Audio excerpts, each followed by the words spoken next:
Hello మామ నమస్తే. పొద్దుగాల లేచుడుతోనైతే మైసూర్ ప్యాలెస్‌కైతే స్టార్ట్ అయిపోయినా. ఇది బయట వ్యూ. అస్సలు సూపరుంది ప్యాలెస్ అయితే.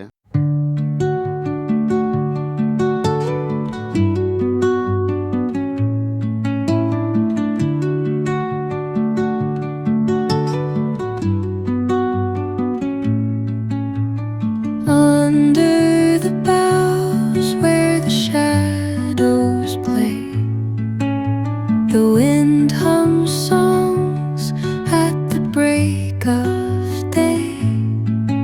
ఇదైతే ఇంటీరియర్ అనమాట మైసూర్ ప్యాలెస్‌లో. అస్సలు సూపరుంది. ఏ మాటకి ఆ మాట. చాలా బావుంది. అలా ప్యాలెస్ అంతా చూసుకునే వరకైతే అరౌండ్ 1:30 వరకు అయిపోయింది. అందుకని లంచ్ బ్రేక్ అనమాట. ఇదైతే బోటీ అండ్ పలావ్ అయితే ఆర్డర్ పెట్టాను. ఓకే. టేస్ట్ అయితే 50, 50. నెక్స్ట్ అయితే స్నోవాల్‌కైతే వచ్చేసిన. ఇక్కడ ఏంటంటే సీజన్ బట్టి అంటే టైమింగ్స్ ఉంటాయన్నమాట ఇక్కడ. కొంచెం ప్రైజే హై ఉంది. 600 అంట పర్ పర్సన్. అలా స్నోవాల్ చూసుకొని అయితే బయటకొచ్చేసినాం. ఫుల్ వీడియో మన యూట్యూబ్ ఛానల్‌లో ఉంది. ఇక్కడ కూడా కంపా అమ్ముతున్నాను మైసూర్‌లో. ఓకే. Bye bye.